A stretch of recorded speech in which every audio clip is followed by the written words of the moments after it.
Hi everybody, I'm Jim Rohn. What a pleasure it is for me to come and visit with you for just a few minutes here today. Tell you briefly a little bit about my story and share some ideas that might be beneficial. I've lectured in some high school classrooms in California and Arizona and some universities and colleges, Pepperdine University, San Diego State, Arizona State University. And so I've had a chance to talk to kids that are interested in themselves and interested in their future, interested in America, interested in what they can do with their lives, and listening to stories that might be beneficial. And I don't have a chance to, visit all of the schools and universities around the world, so this is a great chance for me by video to have a chance to tell you my story. Just briefly, let me tell you my story. I grew up in Idaho, farm country. My father still lives on the old homestead where I grew up, southwestern Idaho. He'll be 91 his next birthday, and I'm very proud of him. I went to high school. I graduated. I went to college 1 year. Halfway through my second year, I decided I was smart enough, so I quit. One of my major mistakes. I should have stayed in school. But I thought, heck, I'm smart enough to get a job. And back then I thought, that was it. If you're smart enough to get a job, what else would you need? Found out later, a big mistake. But anyway, I quit school at age 19, went to work. A little while later, persuaded a beautiful young lady to marry me with a lot of fancy promises. And fortunately for me, we got married. A little while later, I started my family. And I'm out there working hard, doing the best I thought I could. But year by year, I kept falling a little further behind. Buying a little more than I could conveniently pay for on time. And the creditors are finally starting to call saying, hey, you told us the check was in the mail. I'm not feeling at all good about that.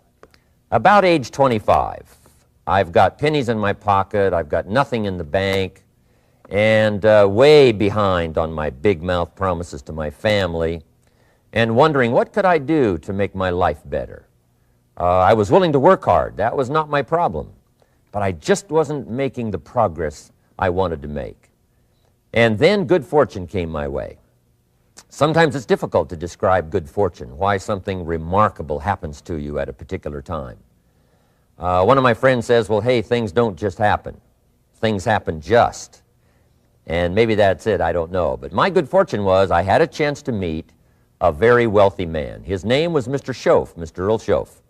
A friend of mine had gone to work for him, and he started telling me about this man. He said, you got to meet this man. He's rich, but he's easy to talk to. And he's got a remarkable philosophy of life. And he kept going on, and I thought, well, I've got to meet this man. So shortly after that, I had a chance to meet this Mr. Schoaf, and I was impressed. He was rich. He was easy to talk to. Within a few minutes, I was dazzled. And I said to myself, I would give anything if I could be like that, rich and easy to talk to. What would it take? And then I thought, if I could just get around somebody like him, and if he would teach me and coach me, I would do it all. And that was my good fortune. A few months later, this wealthy man, Mr. Schoaf, hired me and gave me a job, and I went to work for him, and I spent the next 5 years in his employ. And then, unfortunately, at age 49, he died. But I got to spend 5 years with this remarkable man, his last 5 years of his life, and the first 5 years of my new life. And my dream came true during that 5-year period. This man took the time to teach me and coach me. He taught me the books to read. He taught me the disciplines, and he taught me the skills. And he taught me the changes to make in my language and personality.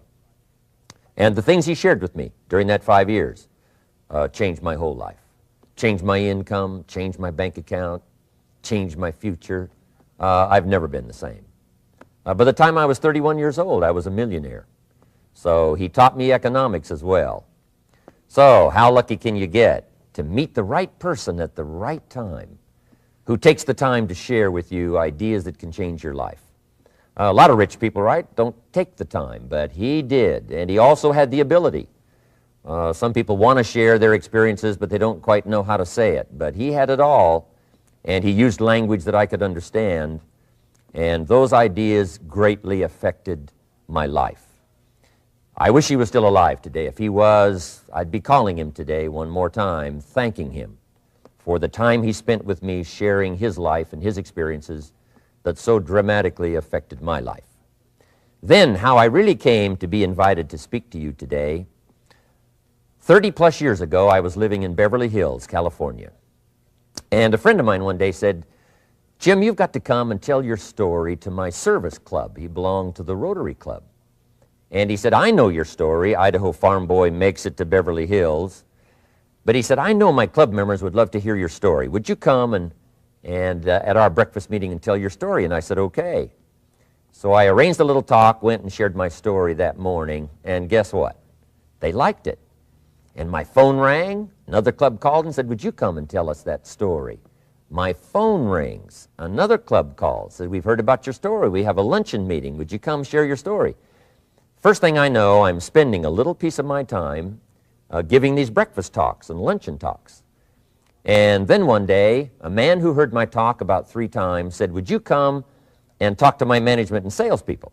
He said, "I've got this little company going, and he said, if you would spend some time talking with my management and salespeople, I'd be happy to pay you." And I thought, wow, wouldn't that be something? Tell my story and my experiences and get paid? He said, "I'd be happy to."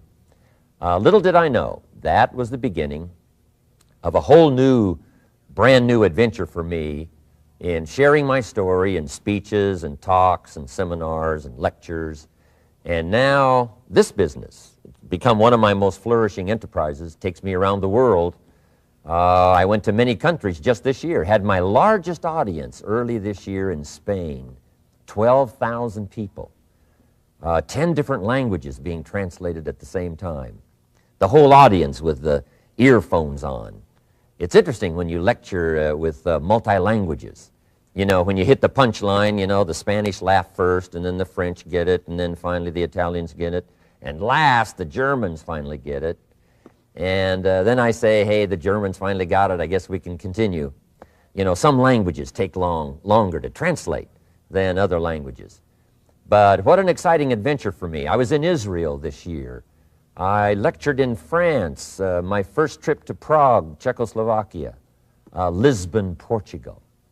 Last year I was in London lecturing. Happened to be there the same night Pavarotti was singing in London.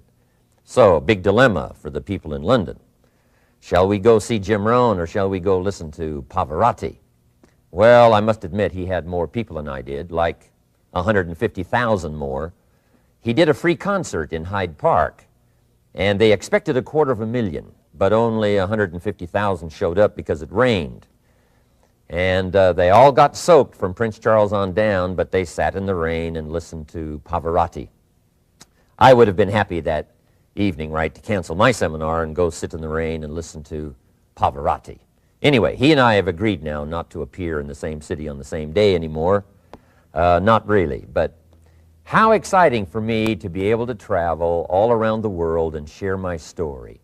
And then especially to have this chance today to come and visit with you.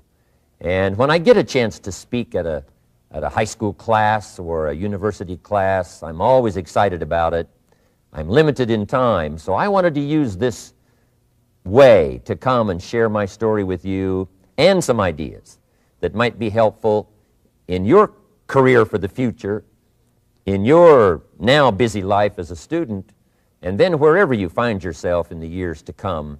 Some of the things I'm going to share with you, I want you to remember for a long, long time, because the ideas I want to translate for you drastically affected my life. And if I can share now and affect your life, and you write me a letter or tell me in person someday, "Mr. Rohn, I listened to your video and I watched it carefully, and sure enough, some of the ideas that you shared greatly affected me, and here's what's happened to my bank account, here's what happened to me in school, here's what's happening to my future," that'll give me great, great satisfaction. So the man who shared with me ideas that changed my life, I want to share with you 3 of those basic subjects.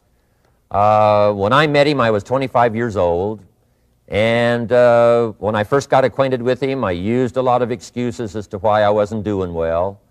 And he said, well, tell me a little bit about your story. And I told him, you know, I was behind on my bills, had pennies in my pocket and nothing in the bank, that I was embarrassed about being behind on my big mouth promises to my family. And then he gave me one little simple phrase that really forever changed my life. And here's what he said. Mr. Rohn, if you want the future to change for you, you've got to change. And he said, if you don't change, the next 6 years of your life is going to be just like the last 6. You'll still be behind on your bills. You'll still be behind on your promises. But then he gave it to me in the form of a promise. When I was 25 years old, I've remembered it all these years, and I've shared this promise now with probably over 3 million people in the last 30-plus years. And it's going to be valid for you, so listen carefully to this promise. My teacher said to me, young man, if you will change, everything will change for you. If you will get better, everything will get better for you. What a clear message that was for me. He said, if you'll change your philosophy, if you'll change your habits, if you'll refine your thinking, if you'll change and accept some new disciplines, if you'll turn the corner where you've been in the past, go for a new life for the future, he said all kinds of remarkable things will happen for you if you will change. Before I met Mr. Schoaf, I used to cross my fingers and say, I sure hope things will change. I was hoping the government would change and the tax structure would change and that my boss would change and pay me more money. I was hoping that, you know, economics would change and prices would come down, and I was hoping that circumstances would get better. And then I discovered from my teacher that those things are going to continue the same. In fact, all of those things that happen to us is kind of like the wind that blows. And the wind blows on us all. In fact, in America especially, the last 6,500 years of recorded history, we've got probably the most favorable wind that's ever blown. Economics and circumstances, living in a free country, democracy and freedom, an excellent economy.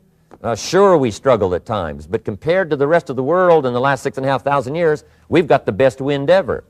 But if you just let the wind blow, I'm telling you, it won't take you where you want to go.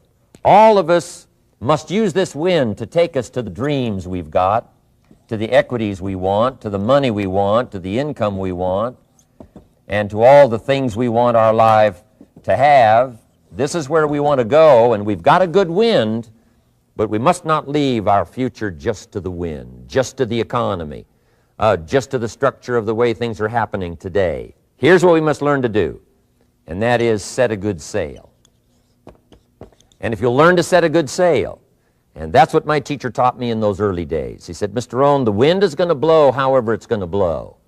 Politics are going to be politics, and the economy is going to be the economy. And however it turns out, that's the way it's going to be. What you must learn to do is not to wish for a better wind. That's naive. The key is to wish for the wisdom and the skills and the learning so that you can set a better sail. And so that's what I did at age 25. I went to work not on the economy. I went to work not on the community. I didn't go to work to try to change the government. I didn't go to work to try to change my boss or the company. I didn't go to work to try to change circumstances. I went to work to try to change myself. And I picked up that promise my teacher shared with me, that if I would change, my income would change. If I would change, my bank account would change. If I would change, my future would change. And sure enough, his promise came true for me. The first 6 years of my economic life, I wound up broke. Those pennies in my pocket, nothing in the bank, behind on my promises. The second 6 years of my economic life, I wound up rich. But interestingly enough, the second 6 years of my economic life, the government was about the same and the economy was about the same. You know, the companies were about the same. What they paid was the same. Circumstances around me were the same. You know, my negative relatives were the same. But I was not the same. That's how my life changed. And that's how things started working for me, changing my life all those years ago. So that's what I wanted to share with you to begin with, this beginning of what Mr. Schoaf shared with me, that if I wanted my life to change, this was what I was going to have to do. And so he broke it down into 3 subjects that really made an impact on my life, and I want to share those with you. The first subject he called personal development. And the second subject he called setting goals. And the third was how to become financially independent. And I'd like to give you just a few clues from those three major subjects that so dramatically affected my life. And let's get started. The first one is personal development. Now, in illustrating personal development, Mr. Schoaf, my teacher, started with money. You know, money's not the only place to start in talking personal development, but it's where he started, so let me share the thoughts he shared with me back then. Let me share them with you. Here's the best lesson I can give you on economics. It's very simple. We get paid for bringing value to the marketplace. That's about as simple as I can put economics. We get paid for bringing value to the marketplace. Now, it takes time to bring value to the marketplace. However, we do not get paid for time, so we cross that out. Mistakenly, the man says, I'm making about $20 for an hour. Not true. If that was true, you could just stay home, right, and have him send your money. So that's not true. We don't get paid for time. We get paid for value brought to the marketplace. Now, since that's true, here's one of the key questions of my talk to you today. Is it possible to become twice as valuable to the marketplace and make twice as much money in the same time? Is that possible? The answer is yes. Could you become 3 times as valuable as you might be right now to the marketplace and make 3 times as much money in the same time? And the answer is yes. 5 times, 10 times? Of course. America is unique. It's a ladder to climb. It starts down here, let's say, at $5 an hour, and it keeps going up. Top income last year, $80 million. The guy who runs Coca-Cola. Now, that's a heck of a ladder. That's why everybody wants to come here, right? The boat people are not headed for Vietnam. People haven't plotted and schemed for 50 years saying if I could just get to Poland, everything would be okay. Not true. Everybody wants to come to America. And the reason is because we've got the best wind ever blowing in our favor. We've got the best economic opportunity anybody's had in 6,500 years. And all you have to do is understand it and take advantage of it. Now, there's some key questions to ask here. Why would the marketplace pay someone only $5 an hour? Very simple answer. They're not very valuable to the marketplace. Now, we must underline to the marketplace. This person might be a very valuable brother. Yes. Member of the family, valuable. Yes. Valuable member of the church, of course. Valuable citizen of the country? Yes. Valuable in the sight of God? No doubt. We're all of equal value in the sight of God. But if you're not very valuable to the marketplace, you don't get much money. You say, well, it shouldn't be that way. Well, then you got to start your own country. You know, this one's been in process for 200 years, and this is the best we've been able to come up with so far. But here's the key. You don't have to stay here. Now, there was a big debate in Congress last year that this $5 was not enough, should be 6, should be 6, should be 6. But we don't need legislation. 6 is already on this ladder. The next step up. You know, if you work for McDonald's, they'll pay you $5 an hour to take out the trash. If you whistle while you take out the trash, they'll pay you $6 an hour. So we don't need that legislation. You just need to take lessons on how to whistle. Have a good attitude. Now, as you begin to climb this ladder, why would the marketplace pay some people $50 an hour? Answer, evidently, they must be more valuable to the marketplace. 10 times more valuable. And is that possible for someone to be 10 times more valuable and earn $50 an hour instead of 5? And the answer is yes. That's what America is all about. Now, why would the marketplace pay some people $500 an hour? Evidently, this person must be much more valuable to the marketplace. That's what's important to understand, to the marketplace. And would the marketplace pay one person $80 million for 1 year's work? And the answer is, of course. If you helped a company make $1 billion, would they pay you $80 million? I'm telling you, it is possible. And that's why America is so exciting. That's why this financial ladder is so exciting. It's possible for all of this to come true for all of you, no matter where you start. As a student in school, just getting started out there in the workplace, this is all possible for you. Now, Mr. Schoaf gave me the clue on how to climb this ladder as high as I wanted to climb. Now, we're talking primarily economics here. There's a lot of other ways to become valuable to your family, valuable to your friends, valuable to the community, valuable to the team, right? Valuable to the team effort, valuable to the concert. But here's what he said to me. In climbing this ladder economically, all you have to do is work harder on yourself than you do on your job. Once I heard that, it made sense to me. I kept hoping that everything else would change around me, found out that if I went to work on myself, worked on my skills, worked on my language, if I became better than I was each year, if I grew in skills and language and vocabulary and competence, then I would become attractive to the marketplace. Not very long ago, a company called me and said, Mr. Rohn, we're expanding internationally. We'd like to have a bit of your expertise to help us. Would you give us a bit of your time? We'll add some millions to your fortune. And I said, okay.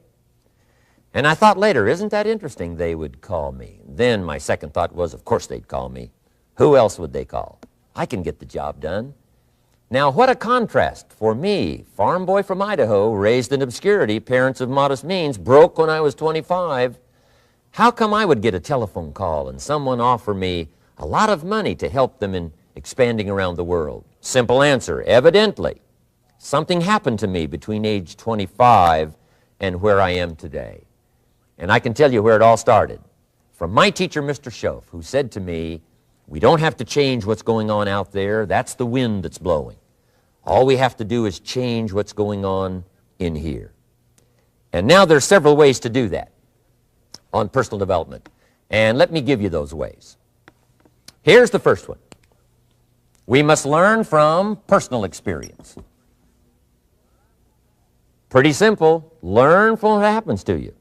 Take a look back over the last few months. Did you make some mistakes? How could you correct those for the future? Take a look back over the last year. Have you done it right or done it wrong? Let's correct it for the next year. Learn from your personal experience.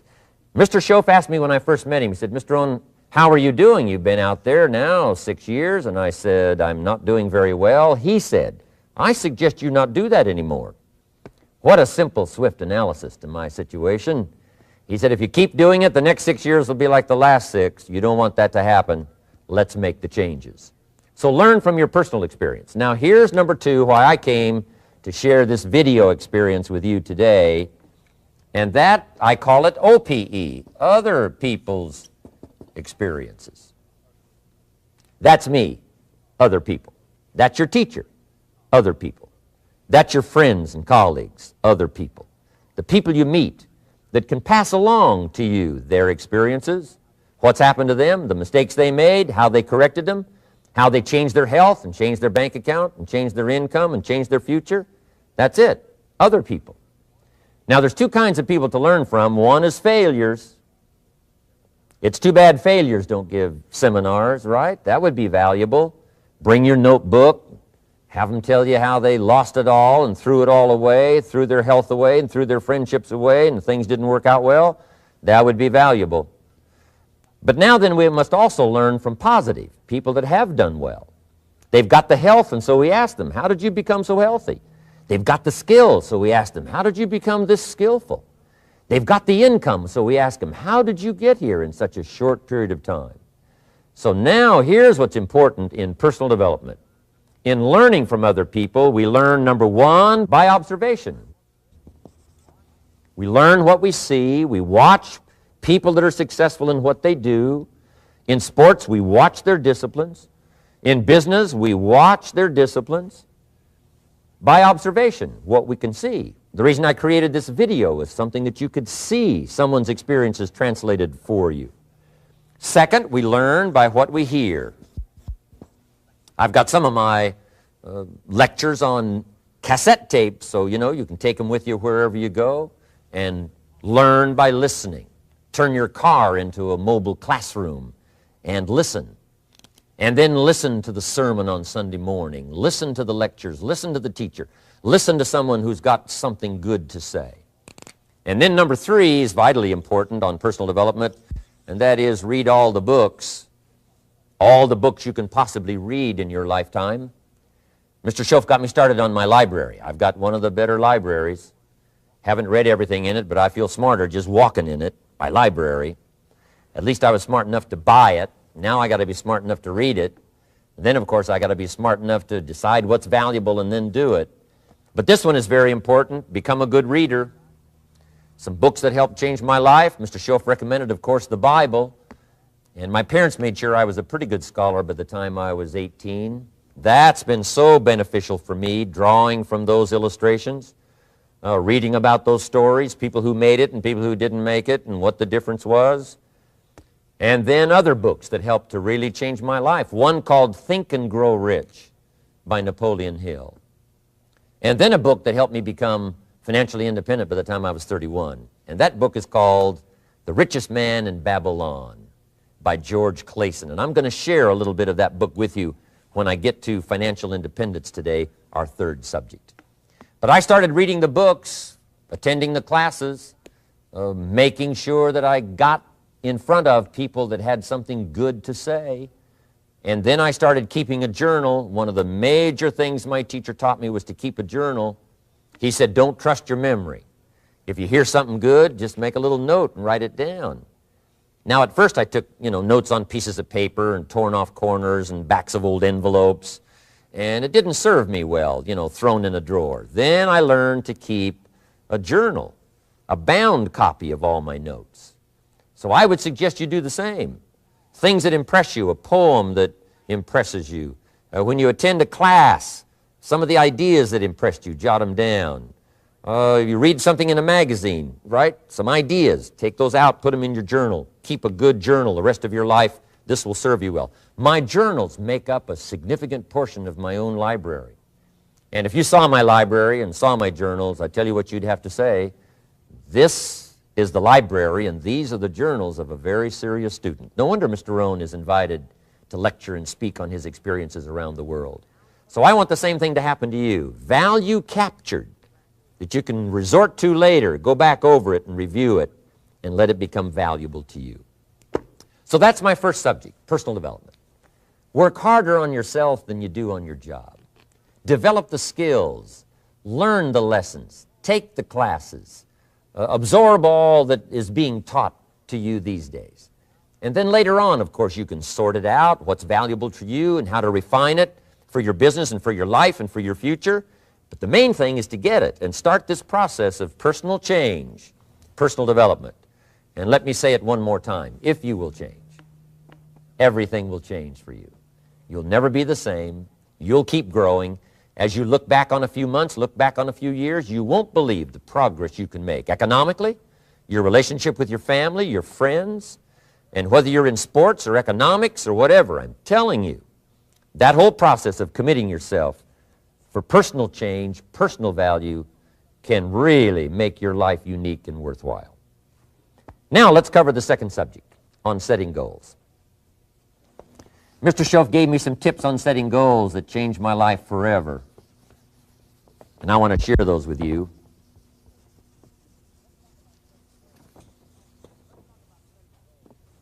So let's talk about setting goals, and I also want to tie it to personal development, and you'll see how I'm going to do it as I progress here. Setting goals.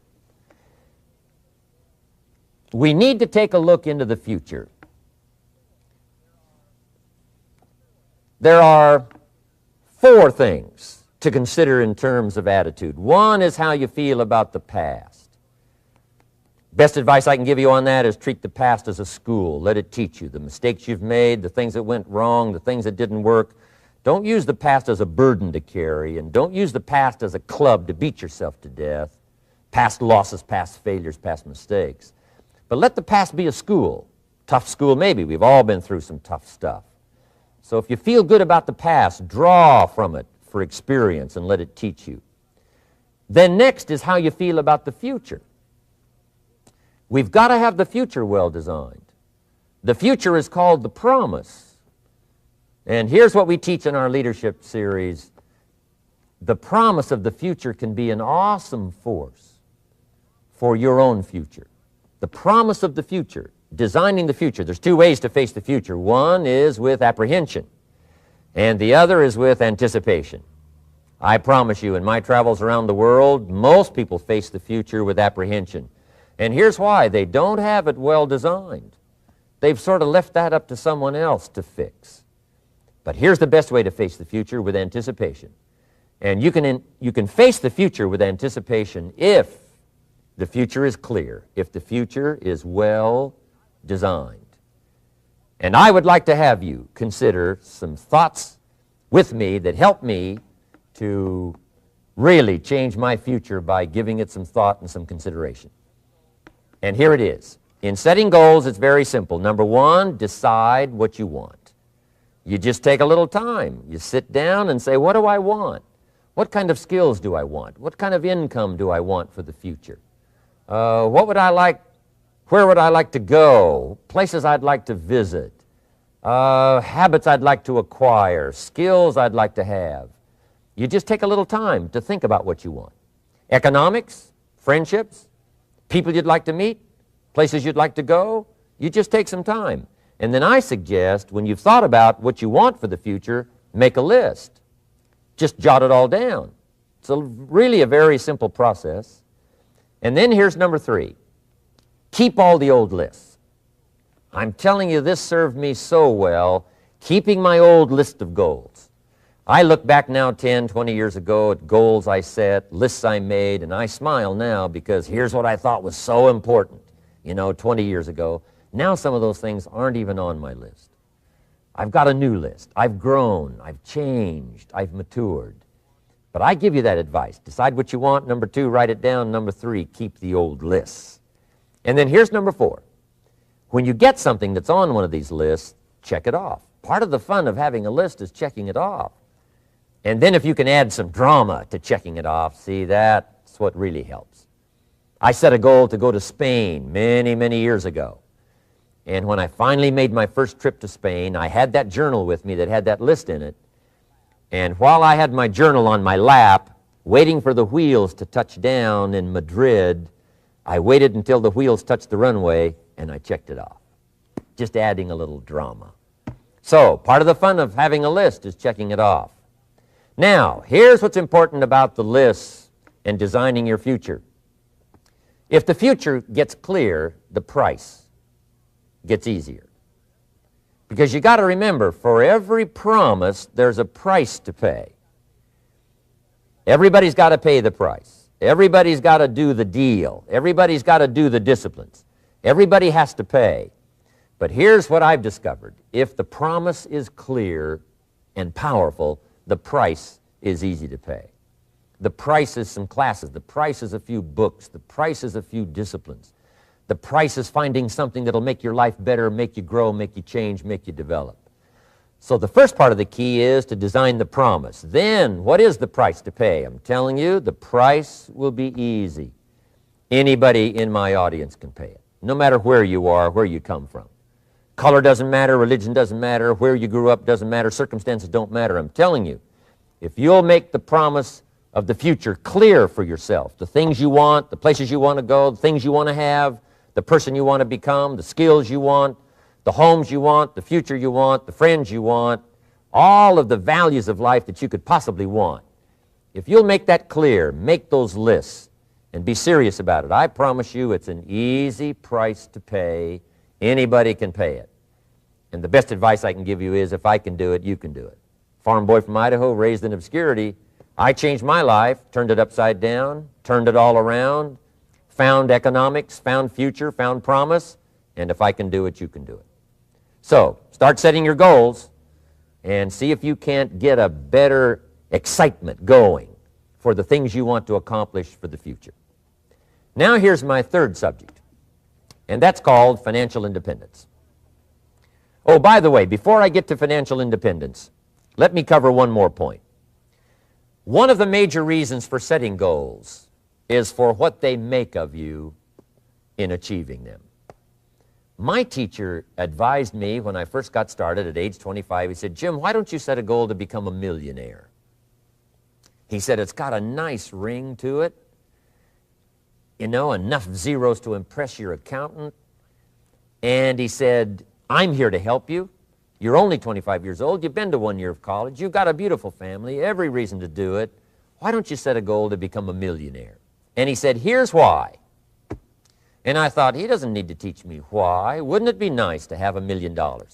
He said, "No, then you'll miss it." He said, "Here's why. For what it will make of you to achieve it." I'm telling you, that statement changed my life. Set the kind of goals that will make something of you to achieve them. He said, "Now, once you become a millionaire, what's important is not the money." I thought, that's kind of strange teaching. He said, "Honest, it isn't important." He said, "You could just give the money away."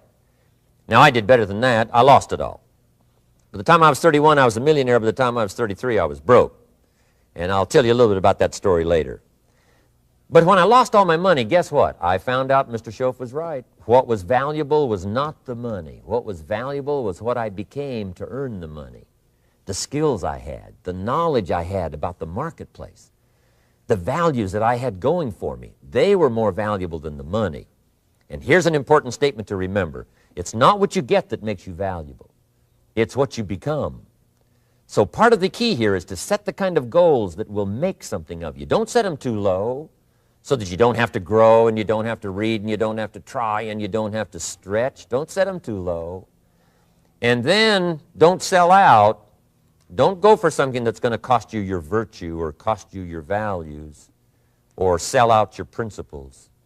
There's a good middle road here to follow. Goals that will inspire, goals that will help you grow, change, develop, and become better than you are.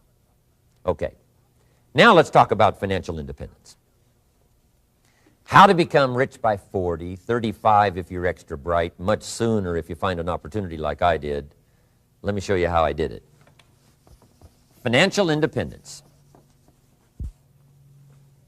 First of all,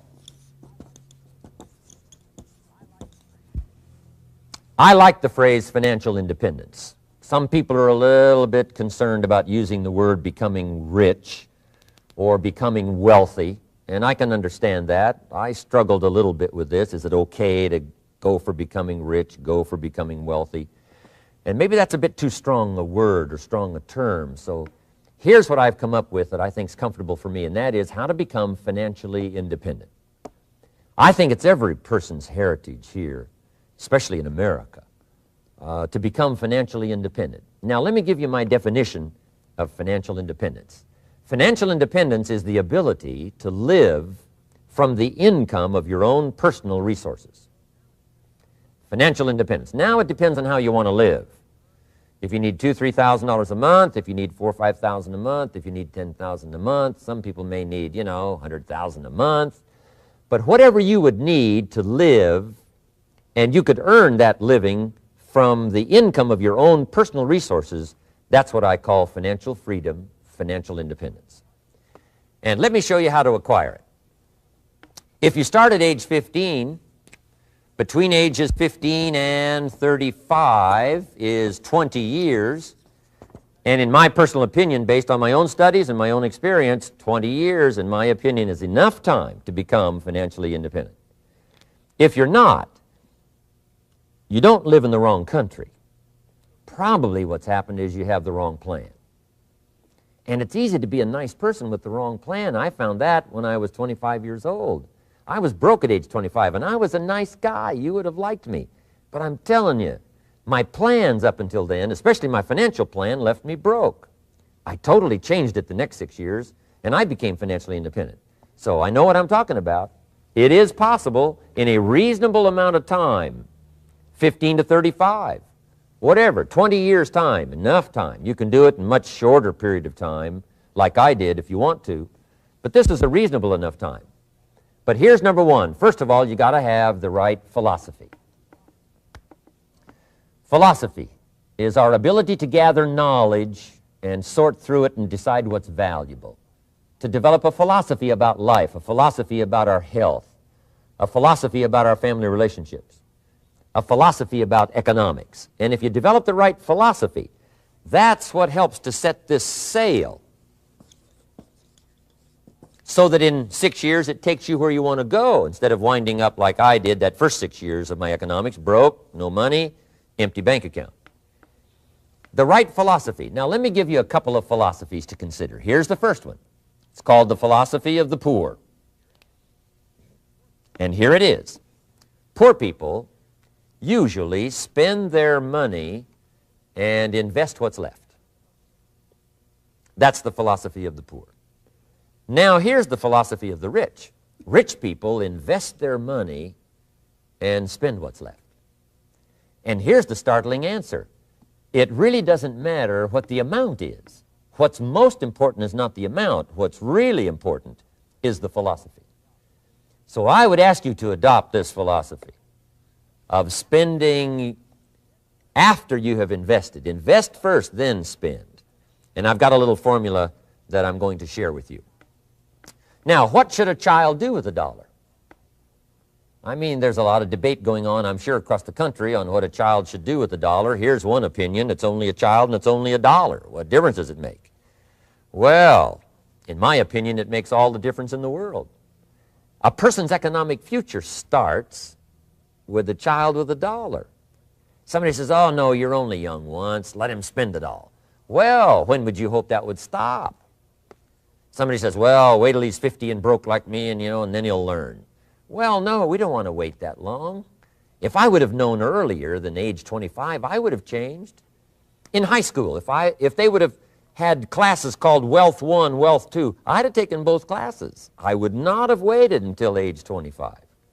So, the earlier the better. So, what should a child do with $1? Here's the simple premise to begin with. Don't spend it all. And if a child wants to spend the whole $1, you got to say, hey, don't spend it all. Don't spend it all. They'll say, why not? It's my $1. I earned it. You say, I know you earned it, but don't spend it all. They'll still say, why not? Say, let me show you why not. So you put them in your car, take them to the other side of town, and show them where people live that spend the whole $1. You just drive them around. Kids learn best by visual. Just drive around and say, would you like to live here? Kid says, no. Would you like to live like these people live? Kid says, no, no. Then you can't spend the whole $1. So, kids will get the message. So, take them to the other side of town, show them around, unless you already live there, and then just show them around. Anyway, don't spend the whole $1. Now, let me give you my best view of what to do with $1. And I promise you, if you started at age 15, now if you're over 15, right, you've still got plenty of time. You still got 20 years. If you're 30, you've still got 20 years. I mean, you still got plenty of time to start what I'm about to share with you. What to do with $1. Here's my first bit of advice. Never spend more than 70 cents. Never spend more than 70 cents. Now, you got to pick some number, and the number you pick is going to be determined by your philosophy. It's going to be determined by what you've been taught or your experience teaching yourself. When I first met my teacher, Mr. Schoaf, I was at about 110% of each $1. I'm down at Budget Finance, hawking my furniture and my car one more time. And then I learned a whole better formula for financial independence. Number one, don't spend more than 70 cents. Now, kids say to me, well, okay, what do I do with the other 30 cents? And here's what I teach them. 10 cents for charity. Charity or church, or helping people that can't help themselves. 10 cents to support worthy projects. Projects that you feel good about. 10 cents out of every $1.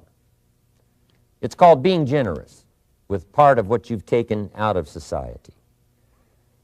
Now, in my opinion, nothing teaches us character better than generosity. No class, no teacher, no book teaches character better than generosity. And the best time to start is when the amounts are small And I know if kids learn these lessons well, they'll give a dime out of a dollar, help people that can't help themselves, support worthy projects. Or if you belong to a church, they teach tithe, piece of. That's very important. Now, because when the amounts get larger, sometimes it's a little more difficult. You know, giving 100,000 out of a million, someone says, oh, if I had a million, I'd give 100,000. I'm not sure. That's a lot of money. So the time to start is when the amounts are small, 10 cents out of the dollar. Okay, next 10 cents I call active capital. Active capital means do something to make a profit. Active capital. Set aside a portion of your income. Wages are okay, but I'm telling you, wages will make you a living. Profits will make you a fortune. So set aside part of your income as capital, called active capital. Any kind of project you can possibly think of, you can possibly come up with. I'm going to write a new book, I think, for kids. I think the title is going to be, Of Course Kids Should Pay Taxes. It's kind of an interesting title. In California, kids do pay taxes. When a child walks into 7-Eleven, buys something that costs $1, the proprietor says, give me 7 more pennies. And the child says, hey, what's these 7 pennies for? And the proprietor says, that's the taxes. Kid says, well, hey, I'm only 8 years old. Proprietor says, congratulations, you're my youngest taxpayer. Give me the money. So in California, where I live, kids do pay taxes. Big question is, should they? And my book will answer that question. Of course, kids should pay taxes. Nothing is for free. If you want to ride your bicycle on the sidewalk instead of in the mud, you got to pay the 7 pennies. Nothing is free, so we all have to pay. So, 10 cents out of your living, out of the money you earn, set aside for capital. Capital to try your best to show a profit.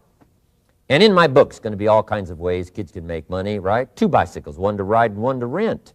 I mean, you know, it doesn't take long to figure out some enterprise that'll start making a profit.